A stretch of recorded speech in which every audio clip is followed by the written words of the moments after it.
À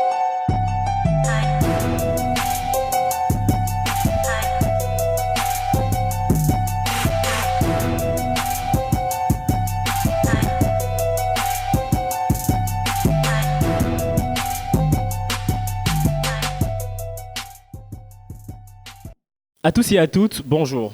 Merci d'être avec nous dans ce nouveau numéro du Forum Ado, votre programme qui donne la parole à la jeunesse.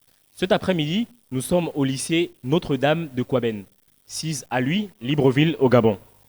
La question qui nous réunit cet après-midi est un fait social qui déstabilise les élèves en milieu scolaire. Pourtant, on se rend compte qu'on en parle de moins en moins. Chers amis, merci de nous avoir reçus chez vous.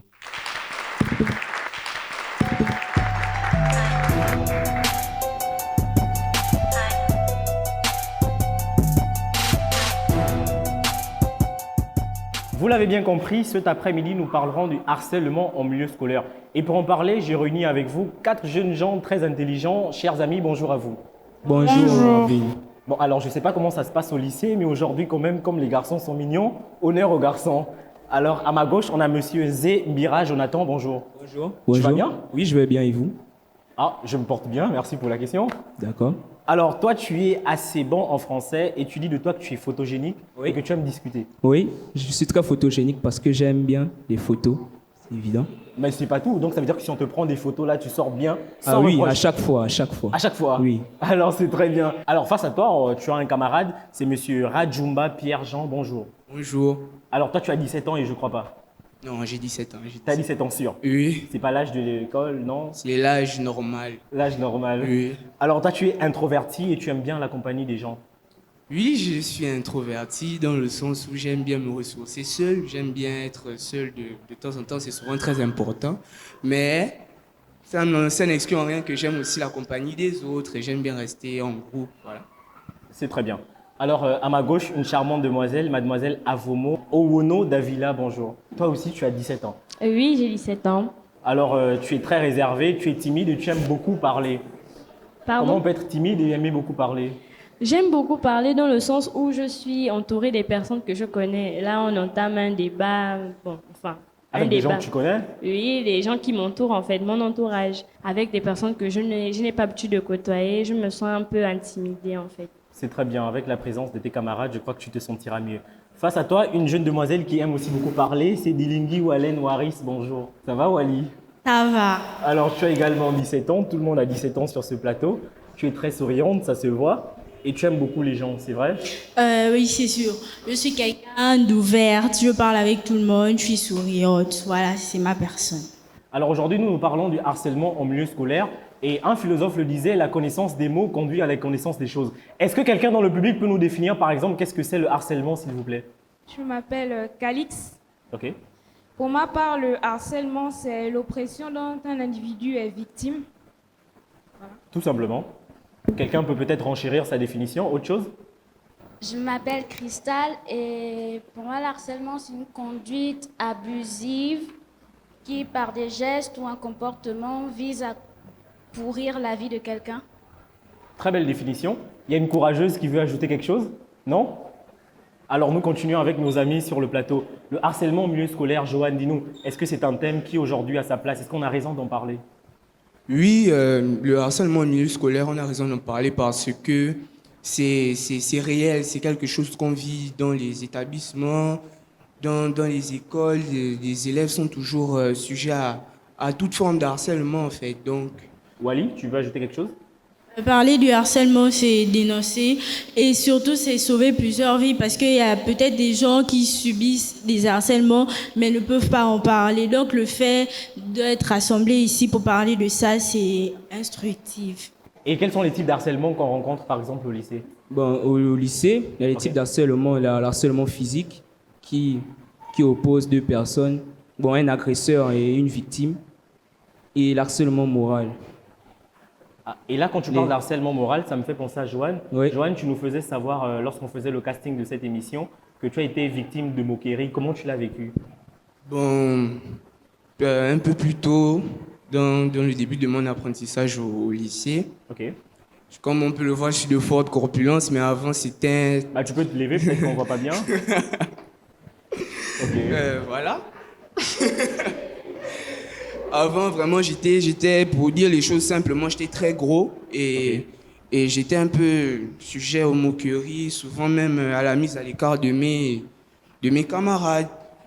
Pourtant, j'avais des capacités, hein, si c'était pour, par exemple, jouer au foot ou bien jouer au basket, je pouvais, mais on pouvait me rejeter à cause de ça, que je n'étais pas capable de faire comme les autres sous prétexte que j'étais plus gros qu'eux. Mais avec le temps, ça s'est arrangé et puis c'est bon, ça va. Alors, à ma gauche, mademoiselle Davila, tu ajoutes quelque chose? Moi, je pense qu'il y a aussi le harcèlement, comment on appelle, psychologique en fait. Ok. Sur ce que Rajumba vient d'expliquer, on a des personnes qui ne sont pas à l'aise dans leur peau et qui subissent des harcèlements qui font en sorte qu'aujourd'hui, ils n'ont plus confiance en eux. Ok, alors c'est très bien ce que tu dis parce qu'en deuxième partie d'émission, nous avons un invité bien spécial qui est déjà assis quelque part derrière la caméra. C'est un psychologue et au moment venu, nous allons le recevoir. MST, dans le monde de la santé, ça signifie maladie sexuellement transmissible. Mais vous, les élèves, vous êtes tellement ingénieux que vous avez pris ce sigle et vous avez dit que MST signifie… Quelqu'un dans le public peut nous le dire? Qu'est-ce que ça veut dire MST en milieu scolaire?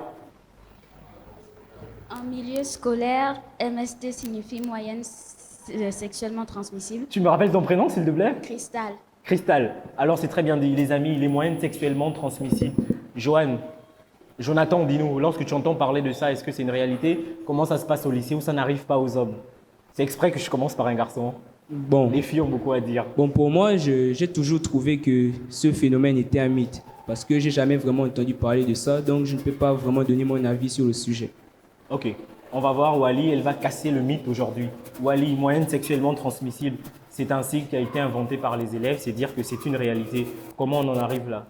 Les moyennes sexuellement transmissibles sont des faits courants parce que de nos jours, on rencontre dans des établissements des élèves qui sortent avec les professeurs pour avoir les moyennes, d'où le nom moyenne sexuellement transmissible. Et je pense que c'est un fait à dénoncer parce que il y a d'autres qui le font volontairement et d'autres peut-être qui subissent des oppressions, d'où ils le font. Et donc à qui le tort finalement? Pour moi, le tort, il est mitigé parce que il est d'une part pour les enseignants qui draguent les élèves, mais on peut pas totalement donner le tort aux enseignants partant du fait qu'on a des élèves filles qui, par exemple, nous sommes dans un établissement catholique, on demande de ne pas porter des courtes robes ou de ne pas se maquiller. Il y a d'autres qui saluent le maquillage, il y a d'autres qui ont des tenues plus courtes que la normale, d'où les professeurs, ce sont des hommes. On peut pas totalement dire que parce qu'ils sont professeurs, ils vont s'abstenir, pardon. Donc pour moi, les torts ils sont mitigés. Après, à l'intérieur, il y a ce qu'on appelle la déontologie du métier et on va en revenir avec notre invité spécial dans un temps très proche. Alors, dis-nous, mademoiselle Davila, c'est bien ça? Oui, c'est bien ça. Les profs aujourd'hui sont de plus en plus jeunes, ça vous arrive dans… Oui, nous avons quelques profs qui sont en moyenne dans la vingtaine à Kouaben. Dans la vingtaine, mais c'est très proche de vos âges. Oui, c'est très proche. Et donc, comment ça se passe? Parle-nous des moyennes sexuellement transmissibles. On nous a fait savoir que c'est une réalité, que ça dérange les élèves. Comme l'a dit ma condisciple de classe, Dilindi, je pense que les torts sont mitigés dans le sens où les élèves peuvent séduire les professeurs, comme les professeurs aussi peuvent séduire les élèves. Okay. Bon, apparemment, Johan nous a confié pendant le casting qu'il encourage ses camarades à aller vers les profs. Pour lui, c'est un mythe. C'est la même chose pour toi? Non, c'est pas un mythe. C'est réel. On peut constater dans certains établissements que y a plus d'élèves qui vont vers les profs de peur d'obtenir des sous-moyennes à la fin du trimestre. Donc vraiment, bon, les torts sont mitigés comme l'a dit tout à l'heure ma camarade, mais pour moi la faute revient plus aux élèves parce que c'est eux qui ont souvent l'audace d'approcher leurs instituteurs pour pouvoir introduire des petites négociations sur leurs résultats scolaires. Bon, mais moi, je penserais quand même que les torts ne sont pas forcément aux élèves, vu qu'il y a des professeurs, surtout comme on appelle, des professeurs des hommes, qui sont aussi des pères de famille, qui ne sont pas censés s'adonner aux avances que font les élèves. Okay. Voilà. Donc ça veut dire que dans le public, il y a des provocatrices. Erika, tu nous dis quelque chose, s'il te plaît? Je pense pas qu'il y ait des provocatrices parce que quand tu viens à l'école, tu as une idée en tête. Si tu viens avec cette idée-là, que je viens séduire mon prof pour avoir des moyennes, ça prouve que tu ne mérites pas d'être une élève. Être dite provocatrice, c'est un peu trop abusif pour moi. Merci bien, Erika. L'argument qu'elle a avancé est certes plausible, mais je n'irai pas totalement dans son sens, c'est tout. Alors, je vois monsieur Mathieu qui a les papillons dans le ventre. On va passer la parole à Mathieu, s'il vous plaît. Bonjour. Je suis Mathieu. Je vais aussi, je vais pas vraiment dire des choses, mais je suis du même avis qu'elle. Quand on se fixe des objectifs, quand on vient à l'école, et quand on vient à l'école, c'est pour les respecter. C'est ce que je peux dire. Merci Mathieu. Alors Jonathan, dis-nous, on parle de placement, ça court les rues, ça monte, les parents se posent la question, quelle est cette histoire de placement? Et on nous a dit qu'ici à Quaben, tu es le spécialiste, tu sais ce que c'est. Donne un éclaircissement à tous les parents qui nous regardent. On ne peut pas vraiment dire que c'est le spécialiste, mais je connais un rayon. On t'écoute. Bon, les placements, c'est un réseau de proxénètes qui a sévi la capitale il y a plusieurs mois, je pense. Okay. Et ça a créé de la discorde dans certaines écoles, surtout l'école la plus touchée est Quaben, que notre réputation est ternie à cause de ceci. Wally? Les placements, c'est un fait réel. C'est quelque chose que nous tous nous connaissons, partant du fait que les placements, c'est quelque chose qui touche beaucoup la jeunesse. Et nous sommes des jeunes, nous sommes tous des jeunes, nous sommes dans le cadre de la jeunesse. Donc, nous avons des idées, plus ou moins des idées sur le fait. Est-ce qu'on peut passer le micro à Gabriel, s'il vous plaît? Gabriel, bonjour. Bonjour. Tu vas bien? Oui, je vais bien. Alors, est-ce que tu as un téléphone avec toi? Non. Tu n'as pas de téléphone? Oui. Bon, disons que tu as un téléphone Samsung J1 qui coûte 30 000 francs. Et qu'à côté de toi, Natacha te dit, bah écoute, Gabriel, tel que tu vois là, il y a un monsieur qui me dit que je peux te donner 1 million de francs CFA avec les derniers iPhones. Gabriel, comment tu réagis? Je vais être étonnée, déjà, premièrement, parce que ce n'est pas normal qu'elle me propose. Elle me parle d'un homme qui puisse me donner un téléphone avec une marque tellement désirée par tous les jeunes ici présents. Je vais trouver ça anormal, au fait. Premièrement, je vais la trouver elle-même aussi anormale parce qu'elle est censée être assez, on va dire, sage pour ne pas coopérer avec ce genre de personnes qui donnent des biens assez valeureux aux jeunes. Bon, alors Gabriel, je vais te dire, avec 1 million de francs CFA, tu peux t'acheter toutes les baskets que tu as envie à la télévision. Et ta collègue de classe, ta camarade, te dit qu'en échange de 1 million, un rapport sexuel. Comment tu réagis? Puisqu'en d'autres termes, c'est ça justement les placements. Je suis une fille qui n'adhère pas forcément à ce genre de pratique, donc je vais très mal réagir et je vais refuser automatiquement. Tu nous prêtes une réaction toute faite? Bah allez, vas-y. Je vais tout simplement dire que je ne pensais pas que tu allais me proposer ce genre de choses. Je préfère déjà m'éloigner de toi pour être, on va dire, en sécurité, en fait. Pour ne pas tomber dans ce genre de piège de la vie. Okay.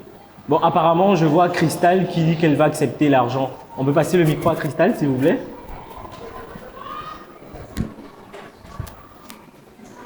Alors Cristal, la situation que je viens de décrire, si jamais elle est déjà passée devant toi, dis-le nous. Mais si ce n'est pas le cas, comment tu réagis? Je n'ai jamais été exposée à ce genre de situation. Et si ça devait arriver, je couperais les ponts avec cette personne. Car si elle se dit mon amie, elle n'a pas à me proposer ce genre de choses. Et donc on dit non au placement? En mot simple. Un avis masculin, s'il vous plaît. Alors Gaston, on parle aujourd'hui ici de placement. Apparemment, c'est quelque chose, un phénomène, un fléau qui atteint plus les femmes. Et malheureusement, dans cette forme de proxénétisme, le placement se fait même par des garçons. Des camarades qui disent à leurs collègues, bah, écoute, va seulement, ça fait quoi? C'est seulement 10 minutes. Voilà, ça va dépendre d'abord si c'est avec... Ça va dépendre de la somme d'argent. Non, ça va dépendre en fait. Est-ce que c'est un garçon qui te pose la question ou bien une fille? Parce que moi, je ne peux pas vraiment parler des placements puisque, bon, nous les garçons, ils ne pensent pas qu'il y a déjà eu un fait qui s'est passé où on a dit qu'un garçon était victime de placement, c'est plus les femmes. nous, on n'a pas trop de choses à dire dessus. Mais si ça devait arriver, c'est clair que je vais le cogner. C'est que tu encourageras une amie au nom de 1 million de francs CFA que vous pourrez partager? Jamais de la vie. Parce que, en fait, faire ces pratiques n'est pas tellement bien. Je n'encourage pas mes camarades à le faire parce que, en fait, ça nuit à leur avenir. Ok, merci bien. Alors revenons sur le plateau avec Wally. Wally, lorsque toi tu entends parler de ça, comment tu te positionnes? À qui tu parles lorsque tu reçois une telle sollicitation? Parce qu'en tant qu'enfant, il y a des choses que tu ne peux pas gérer toute seule. Qu'est-ce que tu fais? Personnellement, si il arriverait un jour qu'on me propose ce genre de pratique, Okay. Bon, déjà, je suis quelqu'un de très franche. Je pense que je répondrai à la personne d'une manière tellement désagréable qu'elle ne voudra même plus me revoir. Donc, moi, je pense aussi que si je suis victime de ce genre de pratique, j'irai voir ma maman. D'abord, si c'est à l'école, j'irai le dire au proviseur parce que quelqu'un qui se dit élève, qui se dit venir à l'école parce qu'elle a soi-disant des principes, ne peut pas venir et faire ce genre d'annonce et faire ce genre de demande à quelqu'un. C'est quelque chose d'immoral. Donc moi, je dirais au proviseur. Ensuite, j'irai le dire à ma maman. Alors maintenant que tu as trouvé des mots, qu'est-ce que toi tu ferais? Bon, personnellement, moi, je pense que j'en parlerai d'abord à mes parents. Okay. Et je chercherai à savoir pourquoi parmi tous les élèves qu'elle a vus, c'est moi. Et ensuite, je crois que cette histoire devra se terminer à la direction parce que après, on ne sait pas ce qui peut se passer. Peut-être que je serai en train de marcher et pour aller à la maison et une voiture va venir s'arrêter, me kidnapper. On ne sait pas ce qui peut se passer. Donc après, c'est ça, il faudrait d'abord avertir des personnes de la direction et ensuite faire part de tout à nos parents en fait. Bon, après Davila, si tu me permets, au milieu scolaire, on nous a renseigné qu'il y a ce qu'on appelle le complexe. Le complexe, c'est un sentiment qui peut être soit d'infériorité ou de supériorité et tu sens que le collègue à côté de toi est supérieur à toi et ça te met dans de mauvaises dispositions. Je sais que ta ballerine coûte 2000 et disons que celle de Wally coûte 22 000. Est-ce qu'il y a des sentiments bizarres comme ça, des pensées bizarres qui te traversent la tête, un complexe? Pour moi, en fait, ce genre de complexe, c'est dû au mental de la personne. C'est dû au mental de la personne, vu le fait que moi, personnellement, je ne me sens pas inférieure à elle. Elle peut porter n'importe quelle chaussure. Du moment où moi, je me sens bien dans ma peau, je sais que ce que je porte passe avec moi. Je ne dirais pas que je me sens complexée de ce que j'ai en ce moment. Jonathan, le complexe a détruit plusieurs en milieu scolaire. Oui, je pense, mais comme qu'elle a si bien dit, ça se règle au mental. C'est le mental. Joanne? Oui, tout à fait. À partir du moment où tu sais ce que tu es, tu sais ce que tu vaux, tu ne peux pas être complexe. Alors, on va lancer un appel tout de suite. Il y a mademoiselle Khadija depuis le Sénégal. Khadija, bonjour. Bonjour Marvin, bonjour à tous. Alors Khadija, dis-nous, nous parlons aujourd'hui de harcèlement au milieu scolaire. Si tu nous présentais la situation au Sénégal. Merci Marvin pour la question. Alors, quand on parle de violence en milieu scolaire au Sénégal, on constate deux vides, si je puis appeler ça ainsi. Un au niveau social et un autre dans le cadre juridique. Au niveau social, parce qu'il y a une méconnaissance du phénomène en fait. Les faits existent, ça existe, les enfants subissent cela dans leurs écoles. Mais à ce niveau, je dirais pas qu'il y a un tabou, mais plutôt une ignorance du phénomène. Parce que l'enfant lui-même n'en prend pas pleine conscience. Quand il subit des attaques répétées de ses camarades et qu'il ose s'en ouvrir à ses parents, cela, dans la plupart des cas, l'enjoignent plutôt à s'affirmer, à riposter, plutôt qu'à aller faire une déclaration au niveau de l'école. Au terme des enquêtes que j'ai eu à mener, il s'est révélé que les établissements au Sénégal n'ont pas dans leur règlement interne des dispositions salvatrices visant à pallier à cette situation. Exception faite cependant de quelques rares établissements qui ont en leur sein un travailleur social ou un club de genre. Aussi, il est à noter que dans le cas relativement rare mais existant où le professeur lui-même est l'instigateur du harcèlement, il y a des sanctions disciplinaires qui sont prises par l'école. Cependant, le fait est qu'à ce jour, il n'y a pas de disposition spécifique pour régir cette situation, malgré le fait que le Sénégal ait ratifié la Convention internationale relative aux droits de l'enfant de 1989, convention qui, dans son article 28 alinéa 2, enjoint les États parties à veiller à ce que la discipline scolaire soit conforme à la dignité de l'enfant en tant qu'être humain. Toutefois, on peut, selon le type de harcèlement subi, rallier celui-ci à des concepts juridiques préexistants, tels que la non-assistance à une personne en danger, ou encore les causes et blessures. Mais dès lors, cela va relever du droit pénal spécial. Merci Marvin. Alors merci Khadija, on reviendra avec toi très prochainement.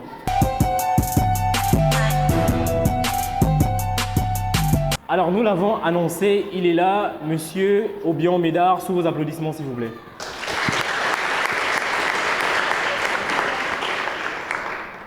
Monsieur Médard Obion, bonjour à vous. Bonjour. Merci d'avoir honoré de votre présence à notre invitation.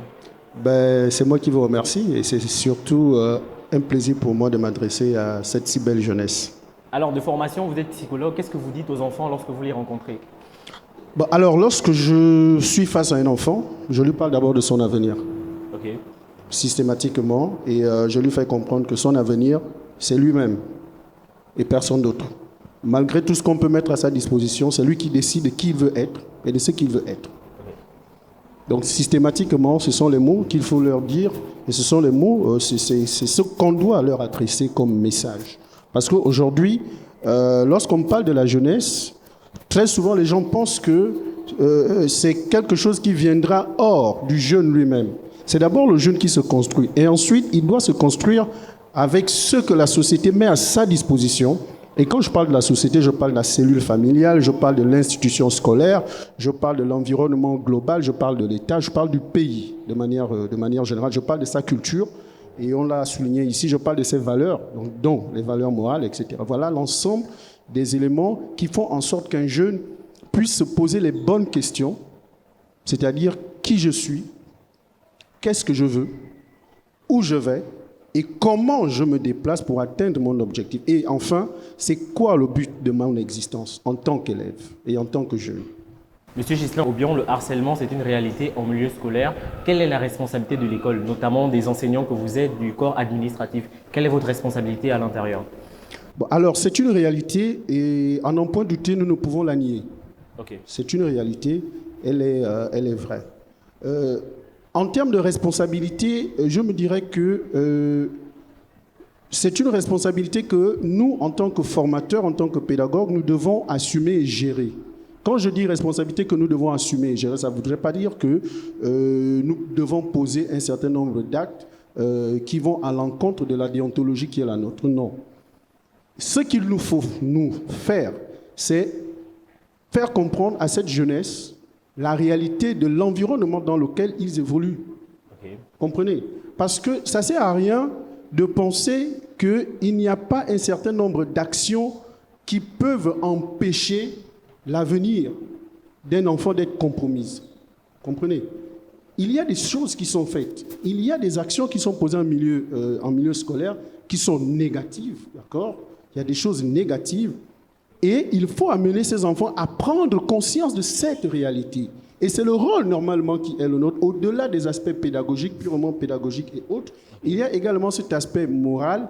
Et il y a quelqu'un qui l'a dit sur le plateau, nous sommes d'abord des parents. Nous sommes des pères, nous sommes des mères. Et en face de nous, nous avons des enfants. C'est vrai qu'aujourd'hui, ce sont des élèves, ce sont des apprenants, mais c'est d'abord des enfants. Par conséquent, quand tu es face à eux, mets-toi à la position du parent qui est vis-à-vis de ses enfants à la maison. comment tu peux te comporter toi à la maison? Qu'est-ce que tu es capable de dire à tes enfants qui va les amener à se rendre compte de ce qu'il y a dans leur milieu et comment éviter les pièges existentiels qu'il y a dans leur milieu? Monsieur Justin Obion, si vous me permettez, vos amis, vos collègues sont de plus en plus jeunes. On le disait tout à l'heure sur le plateau, on se rend compte que ce sont des enseignants qui sortent de la formation, ils sont de plus en plus jeunes. Il y a un rapport de proximité entre l'âge de nos élèves de terminale et ceux des enseignants, ce qui fait que l'enseignant, quand il arrive, il se dit « mais bon, c'est vrai que j'ai des enfants à la maison, mais ces enfants-là sont un peu plus proches que moi et ils sont en proie à des dérives, ce sont des faits. » Oui, ce sont des faits, mais la déontologie et l'éthique du métier voudraient qu'il y ait une distance professionnelle. Comprenez?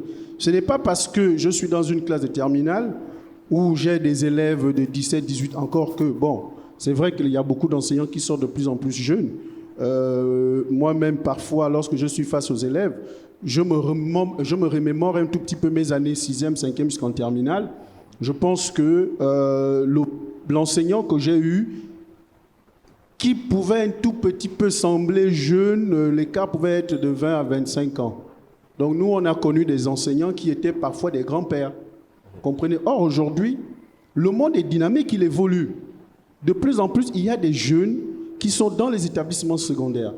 Mais cela n'exclut pas la réserve et l'éthique et la déontologie. Non, du tout. Comprenez? Lorsque moi j'ai commencé, il y a 12 ans, donc quand j'ai commencé mon boulot, il y a 12 ans, dans un grand établissement de la place, il y a un camarade à nous qui a été victime. Je dis un camarade, excusez-moi, un collègue. Bizarrement, comprenez, il a été victime.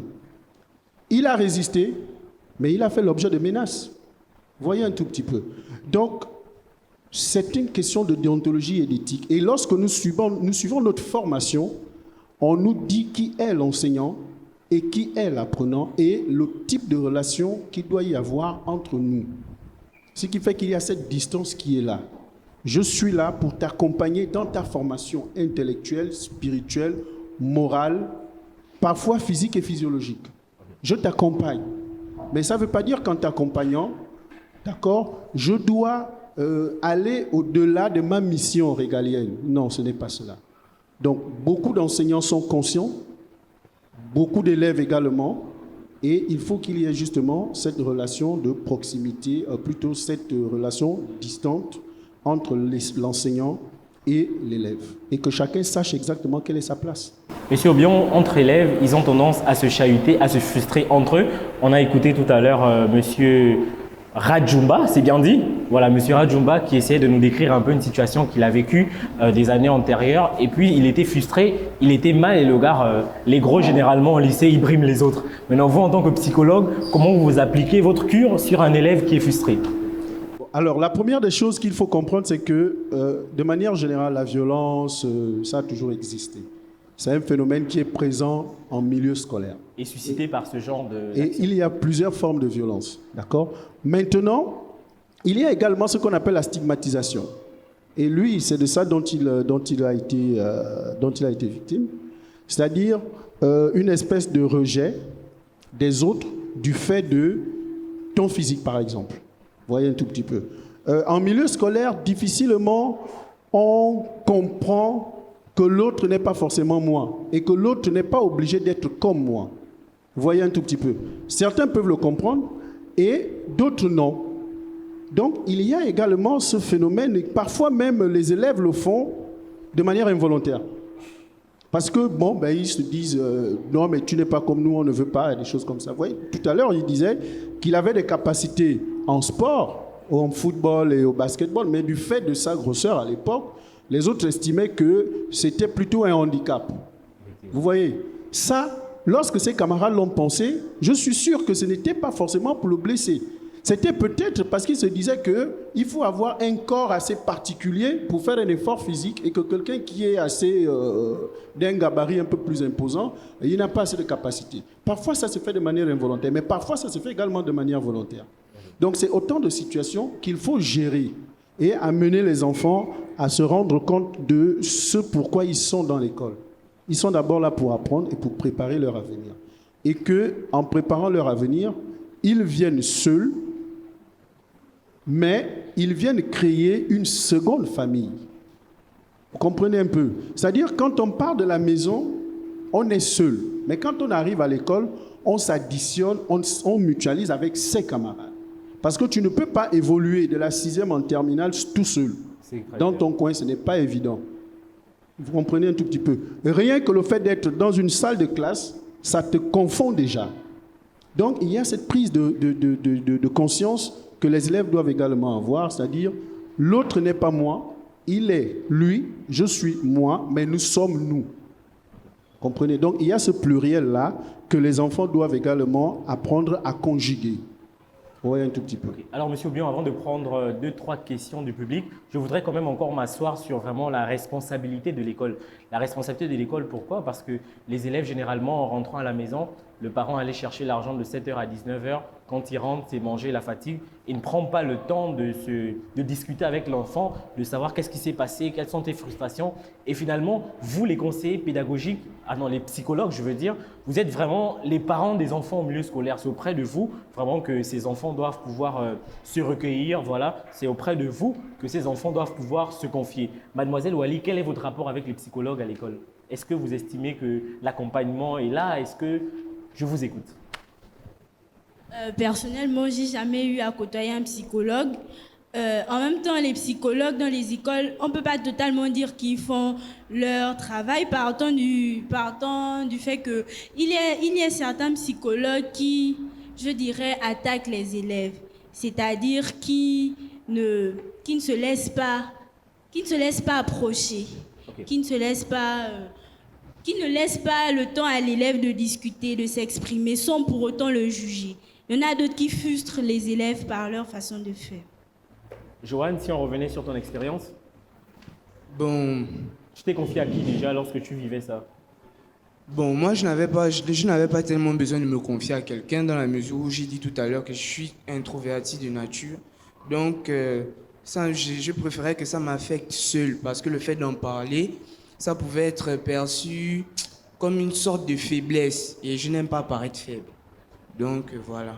Et sur ce que ma camarade disait tout à l'heure, je ne suis pas d'accord parce que les psychologues ou les pédagogues nous exhortent tout le temps, au cours de l'année, à venir vers eux, à se confier à eux. Mais nous, les élèves, généralement, on a honte. On a honte d'aller vers eux, de leur expliquer un peu nos problèmes au quotidien.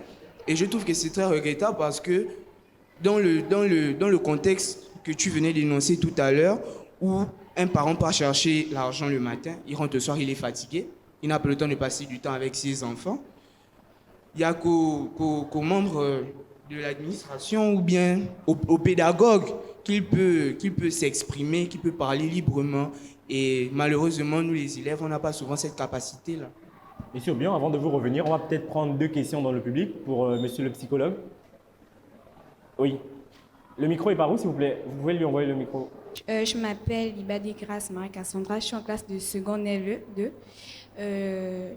Est-ce que c'est vraiment nécessaire de parler de nos problèmes à un psychologue? Et si genre la personne n'arrive pas à s'ouvrir vraiment, et c'est vraiment difficile, et la personne est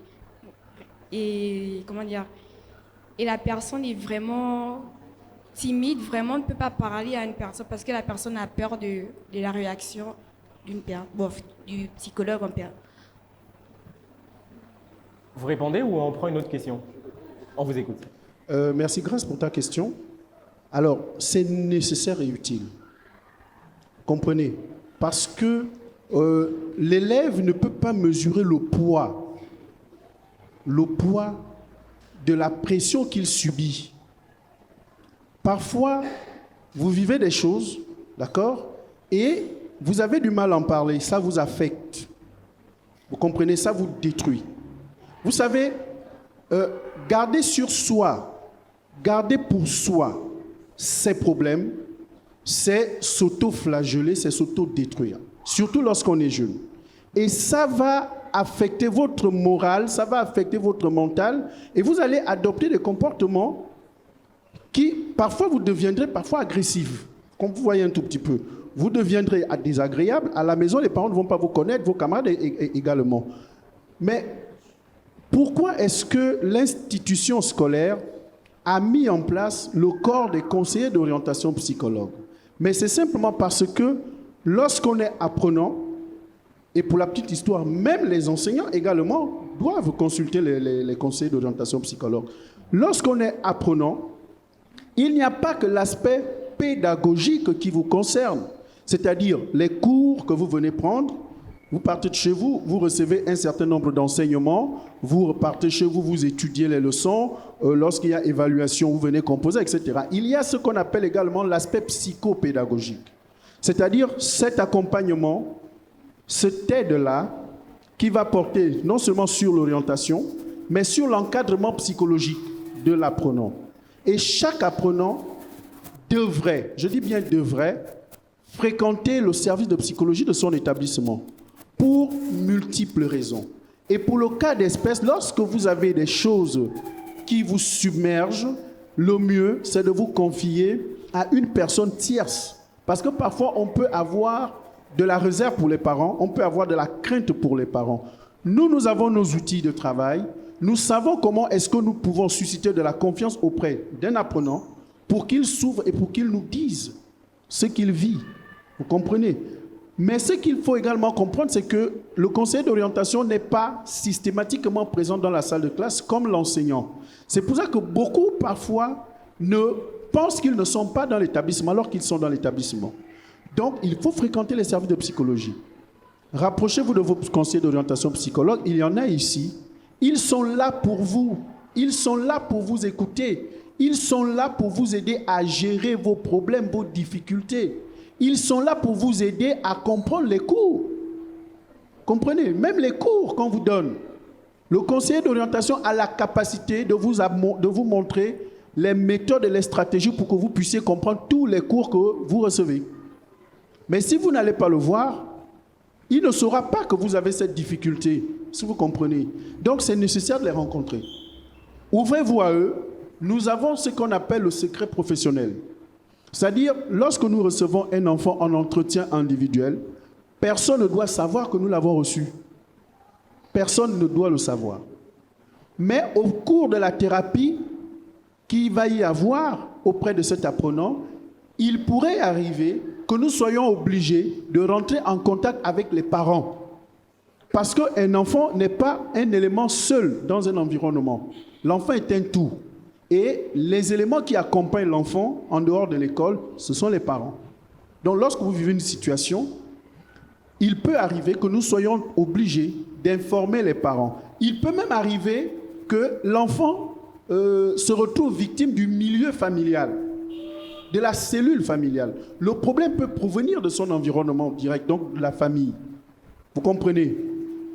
Parce que papa ne vit plus avec maman et que le nouveau papa ou la nouvelle tantine, je n'aime pas voir sa coupe de cheveux, ça m'énerve, donc je ne veux plus apprendre. Vous voyez, il y a des situations comme ça. Et nous sommes là donc pour vous accompagner. C'est important de rencontrer vos psychologues. Il faut les rencontrer. N'ayez pas honte d'eux, n'ayez pas peur d'eux, ils sont là pour vous. Monsieur Ghislain Aubion, merci vraiment pour ce que vous étiez en train de dire. On se rend bien compte, il va sans dire que les élèves qui sont là aujourd'hui ne réalisent pas ou ne mesurent pas la quintessence justement de la présence d'un psychologue en milieu scolaire. Qu'est-ce que vous faites pour que ces enfants viennent vers vous? Parce qu'apparemment, à écouter Johan tout à l'heure, pour lui, la psychologie, qu'est-ce que c'est? J'ai pas besoin, je peux mettre ça sur moi. Mais quels sont les mécanismes que vous mettez en place justement pour que ces jeunes viennent vers vous? Parce que des problèmes, des frustrations, ça ne manque pas en milieu scolaire. Oui, la première des choses qu'il faut comprendre, c'est que le psychologue est victime, le psychologue de manière générale, il est victime des représentations sociales. D'accord? Systématiquement, lorsqu'on dit à un élève, va rencontrer le psychologue, conseiller d'orientation de ton établissement, il a une représentation. Quelle est la représentation que vous avez des psychologues? Lorsqu'on vous dit, va voir le psychologue, vous vous dites quoi? Alors là, on va prendre 4 avis. On va commencer par Gabriel devant, s'il vous plaît. On peut lui passer le micro.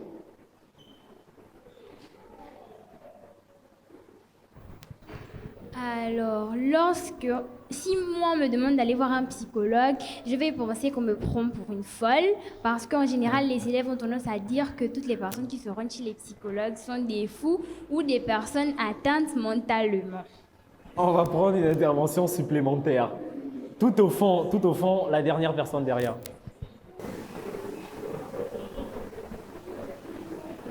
Tu peux te présenter, s'il te plaît? Je m'appelle Colombe. Je suis en première V1. Ok. J'y vais si c'est pour parler d'un problème qui me tient à cœur, pour me confier à quelqu'un. J'y vais parce qu'ils sont là pour ça, pour écouter les élèves. Monsieur Oubion, les avis sont variés, même si la majorité, on sait sur quoi elle penche. Oui, c'est justement ces représentations qui posent problème. Or, toutes les sociétés du monde, et ça c'est un paradoxe, par exemple pour la société gabonaise, toutes les sociétés évoluées aujourd'hui ont mis au centre de la formation de l'élève et de l'individu la psychologie. Parce que c'est elle qui construit, qui permet à l'individu de se construire. C'est quoi la psychologie? C'est la science de l'individu en rapport avec son moi, avec lui-même. C'est-à-dire que l'homme doit se connaître. Et c'est lorsque tu te connais que tu es capable de te bâtir, que tu es capable de te déterminer, que tu es capable de te construire et de donner une personnalité. Donc, pour revenir au problème, il y a cette question de représentation. Mais elle est vraiment... c'est vrai que dans l'ensemble, beaucoup d'élèves le pensent, mais une fois qu'un élève a été au contact, rien qu'une fois en passant d'un psychologue, conseiller d'orientation, il change systématiquement d'avis. Pourquoi? Parce que nous brisons d'abord le mur de glace. Et nous amenons l'enfant à se connaître et à se comprendre et à savoir la nécessité pour lui d'aller vers le conseil d'orientation. Et les stratégies que nous utilisons en milieu scolaire, c'est quoi? Nous avons un protocole. Donc nous avons une manière de travailler. Nous avons un calendrier d'activités. Nous avons des séances d'information collective où, de la 6e en terminale, nous devons rencontrer au moins une fois, 1 à 2 heures, les élèves, non seulement pour nous présenter, mais également pour présenter les missions qui sont les nôtres et ce qu'on doit faire pour l'enfant et les raisons pour lesquelles l'enfant doit se rapprocher du conseil d'orientation. Ensuite, il y a la mission d'entretien psychologique. Et là, l'enfant doit rencontrer le conseiller d'orientation dans une espèce d'intimité professionnelle où il est face à lui. Et à ce moment-là, il y a un certain nombre de choses qu'ils vont partager que forcément la science d'information collective ne peut pas permettre de développer. Vous comprenez? Et c'est souvent au cours de ces séances, de ces entretiens individuels, c'est comme ça qu'on appelle le terme, donc, et que nous amenons l'enfant à se découvrir et à comprendre un tout petit peu parfois ses insuffisances, ses lacunes, ses difficultés et ses performances. Pourquoi? Parce que nous ne sommes pas là uniquement pour les élèves en difficulté, nous sommes là également pour les enfants qui sont performants. Vous voyez un tout petit peu. Parce qu'il peut arriver qu'un enfant soit performant, ça peut le mettre dans une situation d'insuffisance et d'assurance, qui ne sont pas forcément une garantie. Ça peut être une garantie pour la performance en interne dans l'établissement, il va d'un niveau à un autre. Mais au moment des examens, et c'est là où c'est très important pour surtout les élèves de terminale, de rencontrer systématiquement durant l'année de terminale et les élèves de 3e également, les psychologues conseillers d'orientation. Parce que nous les amenons à avoir les pieds sur terre et nous les faisons descendre de leur piédestal. Parce que quand tu as toujours eu des moyens de 13, 12, etc., pour toi, le BEPCI, il est acquis. Le bac, ce n'est qu'une formalité. Non, ce n'est pas vrai. Même si les épreuves que tu vas passer aux examens semblent n'être qu'une formalité comme ce que tu as fait en classe, mais le contexte est particulier. Et on amène l'enfant à savoir gérer ce contexte particulier. On amène également les enfants à adopter des stratégies d'études. Comprenez, une chose est certaine, tous autant qu'ils sont ici, si je leur pose la question, qu'ils me disent comment est-ce qu'ils étudient, près de 80% que vous ne savez pas étudier. En termes de méthodologie d'études, en termes de méthodologie d'études. Parce que beaucoup d'enfants pensent qu'on est encore au niveau où on doit avaler les leçons, ce qu'on appelle vulgairement le bachotage. Or, à partir de la seconde, vous êtes dans la compréhension. Vous devez comprendre les enseignements qu'on vous dispense. Pourquoi? Parce que vous êtes dans une phase où l'enseignement doit vous amener à vous construire. Vous devez opérer ce qu'on appelle une transposition pédagogique, c'est-à-dire ce qu'on me montre à l'école, je dois le transposer dans ma vie quotidienne. Ça doit me servir dans mon quotidien.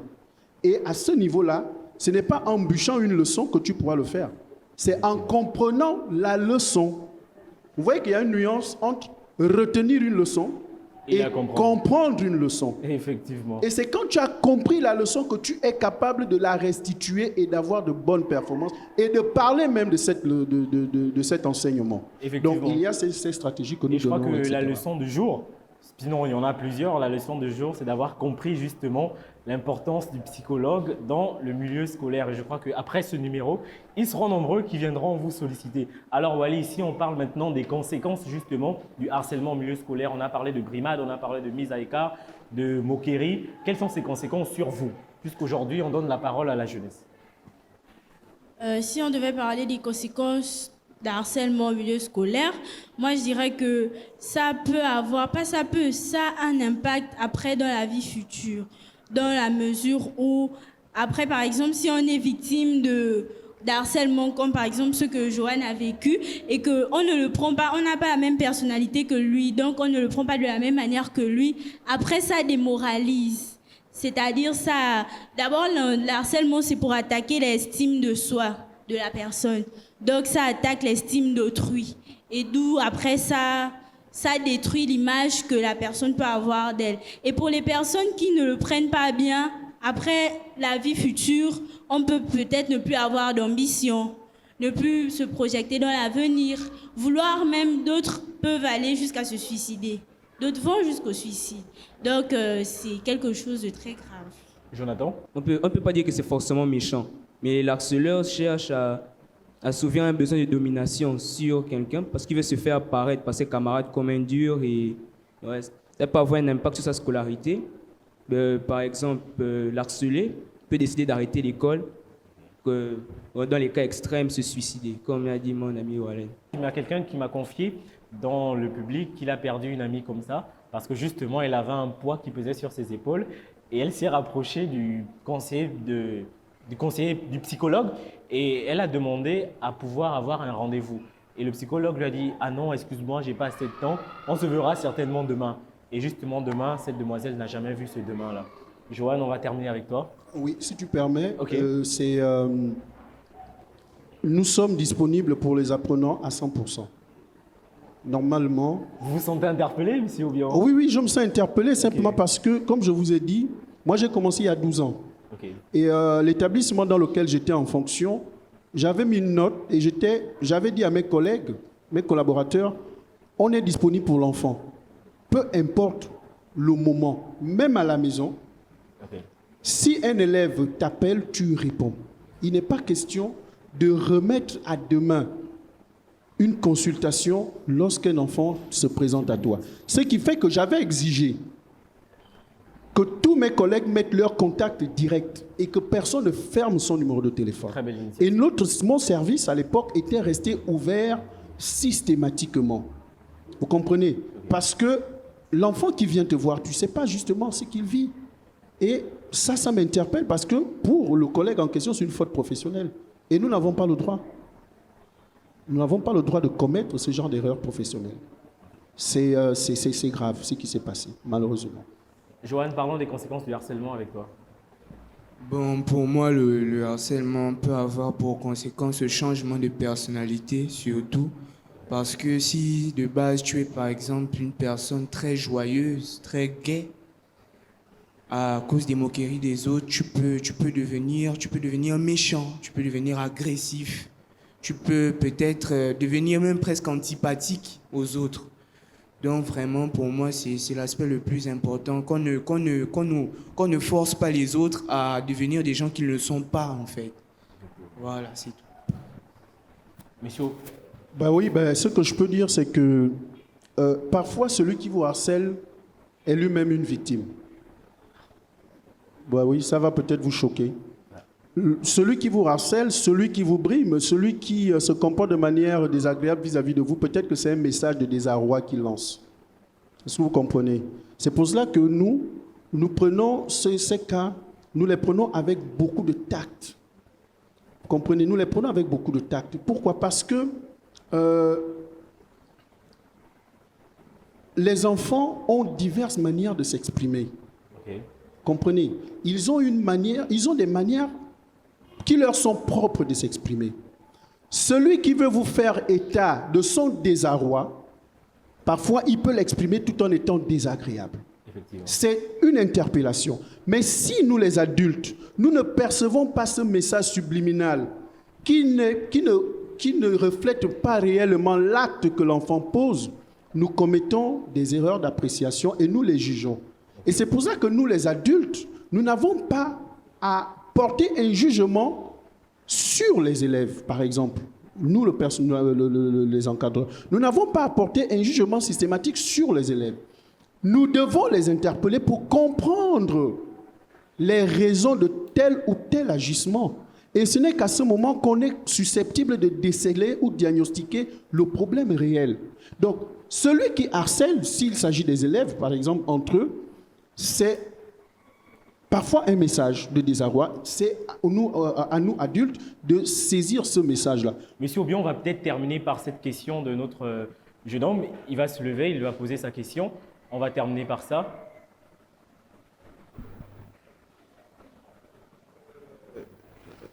Je peux rappeler mon nom? Moi, c'est Ignami Boumba Mathieu Claude, je suis en première bien. Ma question était la suivante. Est-ce que les psychologues peuvent apporter des solutions si les élèves sont victimes de violences affectant leur scolarité provenant du milieu familial? Le message est passé, M. Obion? Oui. Okay. Question donc, très pertinente. S'il vous plaît. Oui. Question très pertinente. Nous sommes là pour vous accompagner. D'accord? Nous n'apportons pas des solutions toutes faites. Nous sommes là pour vous accompagner. Ce qui voudrait dire que lorsqu'on est face à un élève qui connaît des difficultés depuis la cellule familiale, d'accord, nous apportons une thérapie familiale. C'est-à-dire, on prend en charge l'enfant, on va l'accompagner et on va également accompagner les parents psychologiquement. Maintenant, il peut arriver que les parents soient réfractaires. Et à ce moment-là, nous avons d'autres procédures qui vont faire en sorte que les parents finissent par coopérer. Bon, je ne vais pas étaler ici un tout petit peu ce que nous faisons, mais une chose est sûre, lorsque nous avons en face de nous un enfant qui est victime de telle ou telle situation qui peut nuire ses études et que cela provient de la cellule familiale, saisissez vos conseils d'orientation. Nous avons nos outils, nous avons nos protocoles, nous avons nos stratégies pour vous accompagner et amener la famille à remédier justement à cette difficulté. Mais nous ne sommes pas là pour apporter des solutions. Mais nous vous accompagnons. Merci d'avoir été avec nous. Le temps est parti, est largement parti.